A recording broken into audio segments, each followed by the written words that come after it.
Greetings, everybody. Do you know how your dreams sometimes, in the past, stay in the past? And, like 2.5 decades, probably have not even thought about that, even though like I wanted my dreams to come true. But who knew that over 2.5 decades later, I will be sitting in front of the person that I dreamed about to interviewing, talking. Who thought about that? How often do you give up on your dreams from your childhood? I was about to, but in front of me, I have Jesse. Jesse, who is an established dancer, recording artist, and entrepreneur. He's getting his start in the entertainment world when he moved to the LA in 2005 as a dancer with the MSA Association. And there he got an opportunity to work with, listen to me, with Justin Timberlake, with Rhianna, and with Mario. Can you imagine that? He also is the world-known speaker who spoke over the stages around the world with over 100,000 people. So Jesse, how are you today? I'm doing excellent. Thank you for having me on. So excited to be here with you today. Excellent, Jesse. So people will be knowing, okay, before we even start asking you questions about your childhood, about some of the stories to share, how in the world did you got to choreographer and work with Justin Timberlake and Rhianna? What happened? Well, I mean, I got a chance to dance with them. I can't claim to choreograph because Marty Kudelka has been Justin's choreographer for a long time. But, ever since I was a young kid, I had this, burning passion to do something significant with my life. And I think that burning passion gave me the fuel to just, as you're talking about, just not give up. And I mean, I went through a ton to get from, a small town, Superior, Wisconsin, where there wasn't much of a hip hop dance scene. It's actually one of the reasons why I taught myself how to dance. But, it was trial and error, failing over and over and over again, putting myself in positions that I probably shouldn't have even been in because I didn't have the credentials to be there, or I didn't have, I wasn't in the right crowd. So I didn't belong there, but I didn't care. I just continued to put myself in places that would give me one step further. And, by continually doing that, I found myself going from Superior, Wisconsin to a really weird audition opportunity in Minneapolis that led me to an audition opportunity in Orlando, Florida, that ended up getting me signed to MSA. And it was, even though I've moved out to LA in 2005, it literally took me 100 auditions before I heard my first yes. So that means I heard 100 no's, trials, and the frustrations I experienced getting to LA. And I think that's the big thing to understand is that, that you're, no matter how many times you make it to the next spot on your journey, you always have this kind of thing that once I get here, it's going to be just a smooth road. There is no smooth road. Every time you want to increase, you're going to run into a new battle. So, so I moved out to LA. I lived on ramen noodles and water because I couldn't afford anything else besides rent. And, it was definitely a great experience when I got my first call. And my first call just so happened to be a Pepsi commercial with Justin Timberlake. Oh my gosh, this is amazing. And I love your message that you were so honest sharing with us that people usually think, yes, if you achieve some great heights, you think that it's so given to you. No, you have to work hard. There's millions of people, entrepreneurs, business mind people, leaders who had to hear so many no's in their lives, so many closed doors, so many closed opportunities as they think before they even get their golden yes. But what you did, Jesse, you did not give up. You let every no to make you even more hungry to get to your dreams. And yes, we may eat ramen noodles. Yes, some people barely can afford the rent, but there is a story that you can share with others not to give up? Because so many people in the world, they just throw the towel, white towel. Hey, they don't want me, they apply for the jobs, they hear no, they think they're not good enough, but there's bigger and better things for you. That's why some doors do not open before you. Just be patient and wait. But Jesse, I know like in your childhood, you went through some kind of uncomfortable a stage in your life, so you have been bullied, and something good came out of it. So do you mind to sharing with us what happened, how you felt, and how that led you to who you are right now, how it formed you? Yeah, ever since I can remember, when I was a kid, I wanted really two things in life. I wanted to be significant. I wanted to do something significant with my life. I never was the kid that just kind of wanted to get by or just do the normal things. I always had, these little quirks that made me want to do something different. And I always dreamed of doing something big. But the reason why I dreamed about doing something big is there was a deeper desire that I had, and that was that I wanted to be loved. I really wanted to feel like I was good enough, that who I was as a person was somebody special enough to do the popular crowds. I and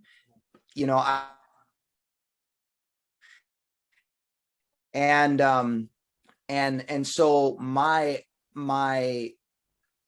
elementary school school years all the way to high school, were definitely everything but good validation.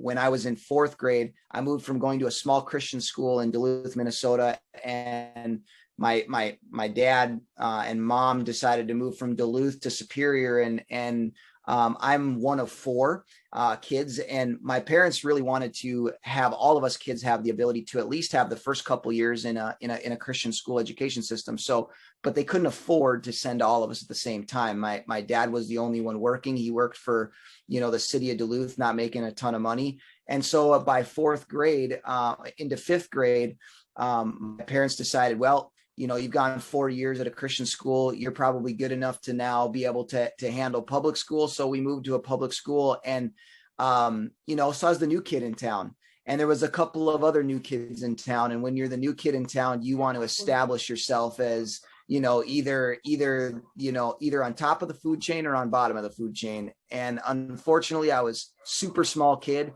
And because I came from a background where it was like, you turn the cheek, you don't fight, you don't do any of that kind of stuff. I kind of was the perfect poster boy for the guy that you could beat up. And so there was many times that I got jumped after school, sometimes 5 or 6 people at the same time. And I was, a super small dude. And so I just remember always having to fight my way to just survive. And that's how I felt. And, I always had this chip on my shoulder that felt like, man, if I would just do something significant, if I would just do something good enough, they would see me as good enough. And I know that really made me operate from an unhealthy place. And I know that there's a lot of people out there that will tell you, let your pain fuel you. And I really believe that can work for a while, but we're not supposed to operate out of pain. We're supposed to operate out of gratitude. We're supposed to operate out of love. And if you operate out of that pain for too long and it doesn't switch over, it can lead you to some unhealthy places and develop some unhealthy habits. And that's really what it did for me, because everything that I did was to prove something, not be somebody. And I think that's a thing that really kind of got me in trouble, even when I got to LA. So you were saying that, that you were like you were hungry for love. You did not feel loved. Where were you looking the love for? Where were you seeking the love? I was seeking it from everybody else. I was, I grew up I was blessed. I grew up in a very loving home. Both my parents still married. And, I'm very close to all my siblings, but I think I notice a lot of creatives, a lot of performers deal with this, because we, you know, when we're on stage, we feed off the energy of everybody else, right? We Yes. have this desire that we could have 1 million followers. And I hate to use that word. That's a bad word to use. We could have 1 million friends. We could have 1 million people that love on us, that tell us we're great. And you know what we're going to do? We're going to focus on that one person that just doesn't. Yes. It, that is setting up for so many people at home. I had a couple of good friends that, I went through high school with, and all that. I still had all these other people that I didn't connect with. I didn't connect with the jocks. I didn't connect with, the popular kids. I didn't connect with the partiers. I was a band geek, and so I was always looking to the people that didn't give me validation and value. And that was my problem, was I was always focused on what I didn't have instead of what I did have. Yeah, that is an important message, Jesse. And can you please let us know where you are now, right now? Have you found that love or validation of who you are? Are you seeking for more of that? And where are you seeking the love or acceptance from? Yeah, I mean, that's a loaded question. So I think that that's never a journey that, well, for me at least, it has not come full circle, right? I think there's always the desire, or the hang up, as I call it, actually, to always stare at what you don't have, and desire what you don't have. For me, I had to realize that my value doesn't come from the acknowledgement of other people, but it came from who I was created to be. There's a saying that says you're not a human doing, you're a human being. Your value comes from who you are, not what you do. And that was where I was coming from for so long, as if I would do something good enough, I would become somebody good enough, instead of realizing I'm already good enough, therefore I can go do something significant. And I think the other thing was realizing that we're not made for everybody. There are unique people. There's not one single person that was created the same, but I do believe that every single person on the planet was created to make an impact. We just weren't made to impact everybody. Our job is to realize that we have somebodies out there. Go find those somebodies and just focus on those people, because those are the people that you're going to connect with. Those are going to be the people that you do life with. Those are going to be the people that do recognize your value, because your value was given to you to give to them. And I think that that's something that has taken a long time for me to understand, and that I still have to remind myself of it. We're always going to be a work in progress. You're never going to come to complete fruition or complete completion, right? You're always going to be developing, growing, expanding. And I just had to realize that, I don't have to seek validation, that it's already been given to me. And when I'm reminded of that, for me, I'm a faith guy. So, that validation comes from my relationship with God. And so that's really where I have found my peace in that part of my journey. That is excellent. I'm so happy that, the way that you were speaking, the way that, you were sharing your story. I see that you were passionate about that. This is something that you don't have to memorize or learn. You went through these things and you became so hungry to help others with your messages. And Coco Chanel said that there are two kinds of people in the world: one who has money, and others who are rich. Rich are those people who have things that money cannot buy. What things do you have right now in your life that you can tell that you are rich? Something that money cannot buy. What are those values? Man, there's a lot. I mean, I have 6 beautiful children. Money can't buy that. There's a, something that 2020 actually really taught me, was that there is nothing more valuable than peace. Money cannot buy you peace. And peace comes from really, one, finding who you are, accepting who you are, and allowing who you are to become who you were created to be, to live out your purpose. And when you can find your sweet spot, knowing that, there's a text that I live by. It says, I've learned the value of being content. There's a difference between being complacent and being content.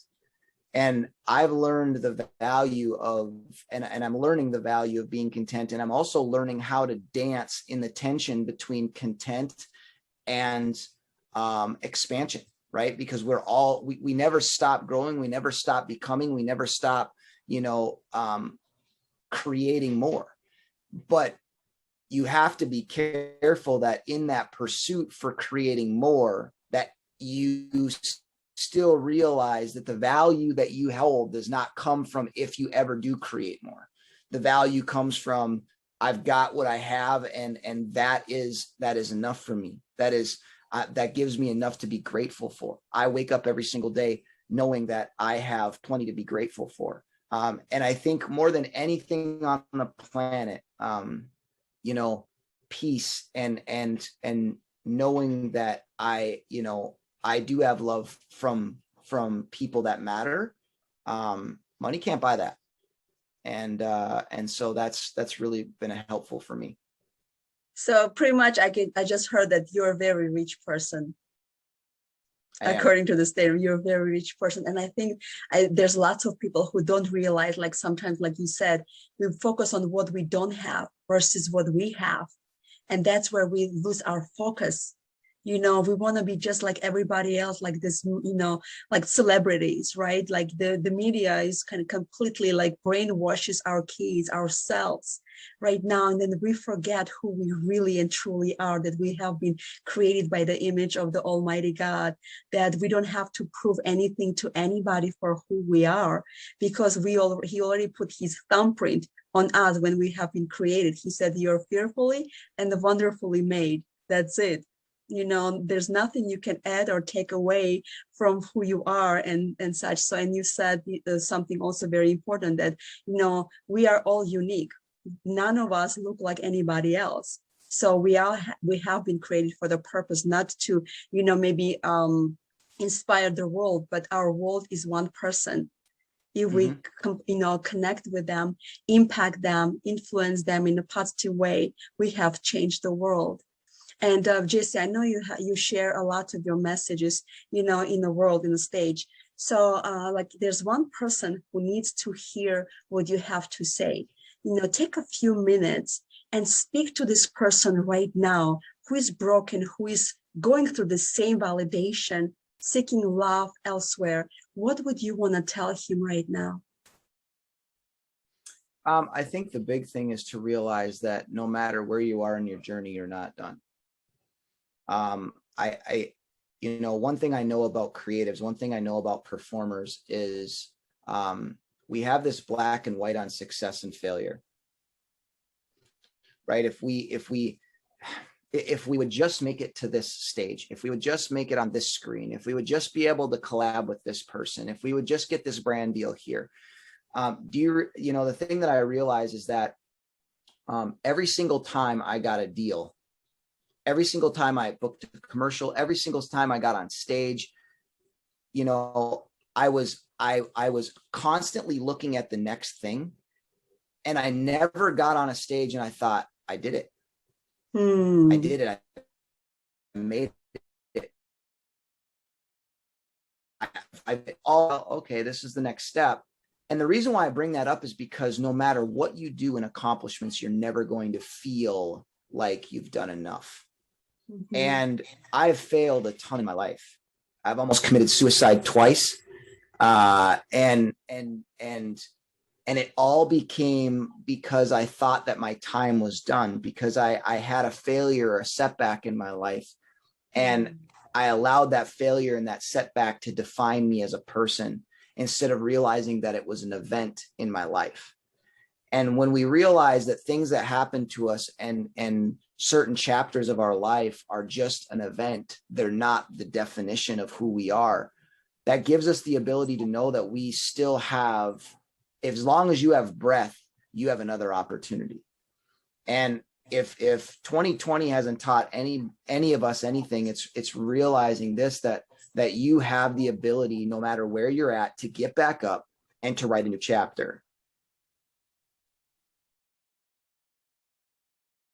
You've got a passion that is purposeful, and it might look different than you thought, but I guarantee you this, that even if it looks different than what you thought, it could be better than you, to realize that you're not defined by your past, by your circumstances, by your failures.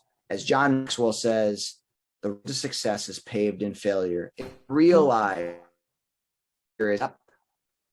Instead of our defining moment, we have the chance to go out and live out a purpose that we've been given to us from birth. And it says the giftings and the callings of God are irrevocable. That means when you make mistakes, when you stumble and you fall, and I don't say this because I've read the Bible a ton.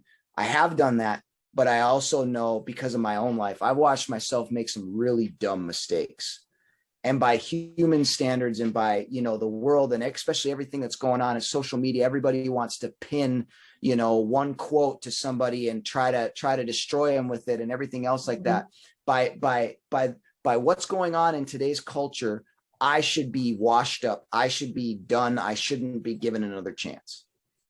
But because there's grace, whether you believe in the creator of grace or not, grace is real. And I know that if you're willing to try and you're willing to get back up and do it again, you have an opportunity to make something beautiful out of your mess. I absolutely love it. There is a grace, and the grace is sufficient for all of us, and it's enough for every single person on the planet. And it's still, in work, and the grace is full of love and hope that we all need in this society. And Jesse, you have just absolutely magnificent message. And, like your ability to speak, your ability to connect, your ability to empower a person is just absolutely out there, and I love that it comes from within you, that you use your for your message to inspire, rekindle, empower, somebody else out there who's probably sitting and, trying to figure out about his next step in life, about every single no in his life that he had received and closed doors in front of him. And Jesse, I wish you completely all the best. And our roads have not going to be done here. We're going to be having more of you. So you will be igniting, inspiring, rekindling more people through this platform, through the stages around the world. And please know that we are going to be your biggest fan. We're going to be rooting for you. We're going to be cheering you on, and we're going to be wish you all the best.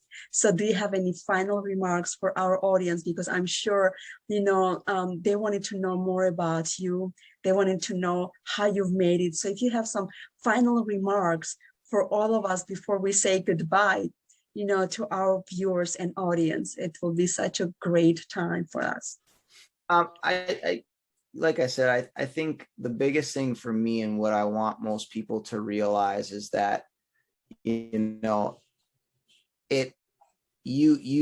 regardless of where you're at in your journey, like regardless of what your accolades are, regardless of what your credentials are, regardless of, if you feel like you've done enough, you are enough.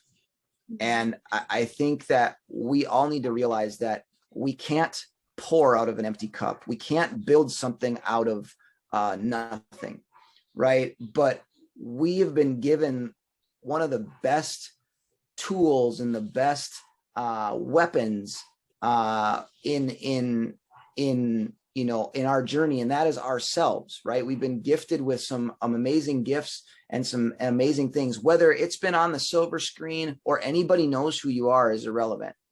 But if you have a passion to do something, and you have a desire to make an impact, you have a desire to, and again, even if it's one person, stop thinking about it, stop dreaming about it, stop letting it swirl around in your brain. Take one step, because that one step is going to open up your eyes to what's possible.